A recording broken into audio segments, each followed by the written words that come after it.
सर्वमंगलमांगल्ये शिवे सर्वार्थसाधिके शरण्ये त्र्यंबके गौरी नारायणी नमोस्तुते। रामाय रामभद्राय रामचंद्राय वेदसे रघुनाथाय नाथाय सीताया पतये नमः। ध्यायेदाजानुबाहुं धृतशरधनुषं बद्धपद्मासनस्थं पीतं वासोवसानं नवकमलदलस्पर्धनेत्रं प्रसन्नं वामाङ्कारूढसीतामुखकमलमिलोचनं नीरदाभं नानालङ्कारदीप्तं दधत्मुर्जटामण्डलं श्रीरामचन्द्रं। बोले श्री सीताराम भगवान की जय। श्री सिद्धिदात्री मैया की जय। दुर्गा मैया के 9 रूप हैं। उन 9 रूपों में 6 अप्रैल 2025 दिन रविवार को श्री सिद्धिदात्री मैया का पूजन किया जाता है और हम और आप सब मिलकर के 6 अप्रैल 2025 दिन रविवार को श्री सिद्धिदात्री मैया का पूजन करेंगे। तो एक तो ये बहुत अच्छा दिन तो यह है कि सिद्धिदात्री मैया का पूजन हम और आप सबको करना है। दूसरी सबसे अच्छी बात यह है कि 9वीं तिथि को भगवान श्री राघवेंद्र सरकार का जन्मोत्सव मनाया जाता है।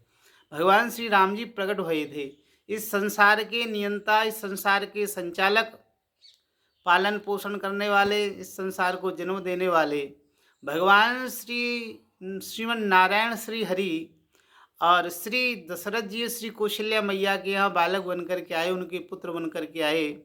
ऐसे भगवान श्री राम जी का जो है जन्मोत्सव है। तो पहले तो सभी आप सबको, जितने भी सनातनी हैं, सबको भगवान श्री कृष्ण श्री राम जी के जन्म के दिन की, जन्म महोत्सव की आप सबको बहुत बहुत बधाइयाँ। जैसे जन्माष्टमी की बधाई होती है, ऐसे ही भगवान श्री राम जी के जन्म की, राम नवमी की आप सबको हृदय की गहराइयों से बहुत बहुत शुभकामनाएं। भगवान श्री सीताराम जी, भगवान श्री राम जी आप सबके ऊपर कृपा बनाए रखें और भगवान श्री राम जी की कृपा से आप सबके मनोरथ पूर्ण हो। तो देखो, क्रम तो यह है कि प्रतिदिन क्रम में हम मैया का एक प्रिय श्लोक बोल करके आपको सुना रहे थे, तो आज के क्रम में आपको सुना देते हैं। ये सिद्धिदात्री मैया का श्लोक है। सिद्ध गंधर्व यक्षाद्यैरसुरैरमरैरपि सेव्यमाना सदा भूया सिद्धिदा सिद्धिदायिनी। सबको सिद्धि देने वाली और सबकी रक्षा करने वाली ऐसी सिद्धिदात्री मैया के श्री चरणों में हम और आप सब मिलकर के प्रणाम करते हैं, जिनका पूजन हम और आप सब मिलकर के रविवार को 6 अप्रैल 2025 को सब मिलकर के करेंगे। अब बात आती है राम नवमी की। तो देखो, जो राम नवमी है, इस राम नवमी के दिन भगवान श्री राघवेंद्र सरकार का प्राकट्य हुआ है। देखो, हम और आप सब मनाते तो जन्मोत्सव हैं, है ना, जैसे जन्म अष्टमी है ना, ऐसे भगवान श्री राम जी के जन्म का महोत्सव। देखो, भगवान का जन्म नहीं होता, भगवान हमेशा प्रकट होते हैं और प्रकट में और जन्म में जो हमने विद्वानों से सुना उसमें थोड़ा थोड़ा अंतर है। आपको बताएंगे कि अंतर क्या है दोनों में। देखो, जन्म तो वह है जिसमें व्यक्ति जन्म लेने के बाद संसार में अपने आप को भूल जाए, और प्रकट वह है जो अपने आप को ध्यान में रखे, हम कौन हैं, कहाँ से आए, क्यों आए हैं। उदाहरण से समझो, जैसे एक कुआं है, उस कुआं में एक व्यक्ति को धक्का मार करके गिरा दिया गया। तो जो व्यक्ति धक्का मार करके गिराया गया है, उसमें जो गिरा है वो कोई 10 जगह से तो टूटा है ना, और भयभीत है, मैं कहाँ से आया हूँ, कैसे इसमें से निकलूँगा, बहुत डरा हुआ है। और एक व्यक्ति नशेनी रख करके उसमें उतर करके गया है, तो उसको जब गया है तो आने का भी रास्ता पता है, वो अपनी इच्छा से गया है, इसलिए उसके कोई चोट फेंट भी नहीं आई है। तो जीव का जन्म होता है क्योंकि यह संसार सागर में धक्का मार करके अपने कर्मों के द्वारा पुनर्जन्म भोगता है, योनियों में जाता है। और भगवान श्री हरि जैसे सीढ़ी से उतरा हुआ व्यक्ति कुआं में उतर करके खुद भी निकल करके आता है, और उस गिरे हुए व्यक्ति को भी लेकर के आता है। ऐसे ही परम पिता परमात्मा श्रीमन नारायण श्री हरि राम कृष्ण बन करके, वामन नृसिंह व्यास आदि बन करके, कपिल कूर्म मत्स्य आदि बन करके अपने भक्तों पर कृपा करते हैं। तो यह भगवान का प्रगटोत्सव है। श्री राम जी प्रगट भये हैं। भय प्रगट कृपाला दीन दयाला कौशल्या हितकारी है।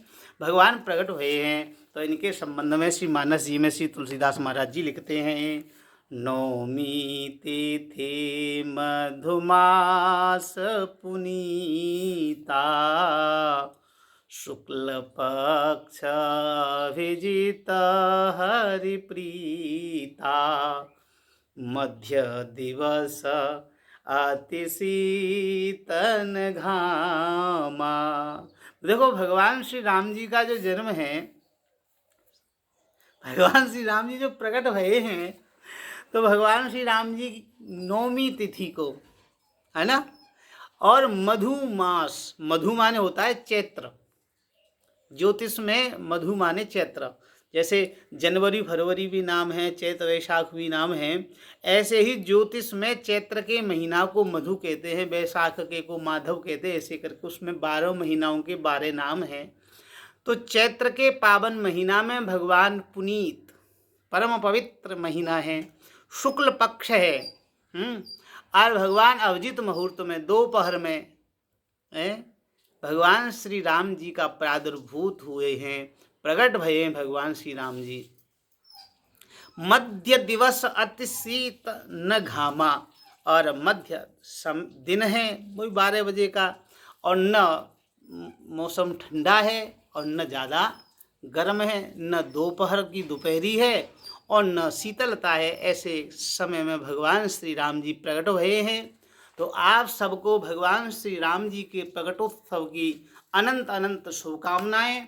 और भगवान श्री राम जी आपके जीवन में, जैसे भगवान श्री राम जी हैं ना, जो आनंद सिंधु सुख राशि, सी करते त्रैलोक सुपासी। जो आनंद सिंधु, जो आनंद के सागर हैं और सुख की जो राशि हैं भगवान श्री राम जी, जैसे भगवान स्वयं हैं वैसे ही आपके जीवन में आनंद और सुख भर दें। अच्छा, एक और बात है, भरेंगे क्यों नहीं? क्योंकि ईश्वर अंश जीवय विनाशी, चेतन अमल सहज सुख राशि। अरे हम भी उन्हीं भगवान श्री राम जी के अंश हैं।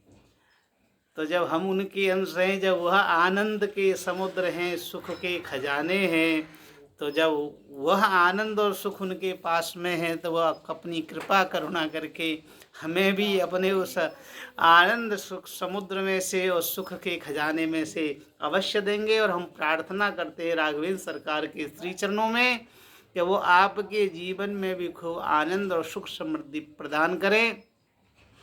अब देखो, आपको एक बात बता दें, भगवान कहाँ रहते हैं, है ना। अब आ तो गए हैं भगवान श्री राम जी वहाँ अयोध्या जी में, है ना। तो भगवान कहाँ रहते हैं? भगवान कह रहे हैं, ना हम बसामि वैकुंठे योगिनाम हृदयेन च। भगवान कह रहे हैं, और मदभक्ता यत्र गायन्ति तत्र तिष्ठामि नारद। हे नारद, जहाँ मेरे भक्त मेरे नाम का गुणगान करते हैं, मैं वहाँ जाकर के निवास करता हूँ।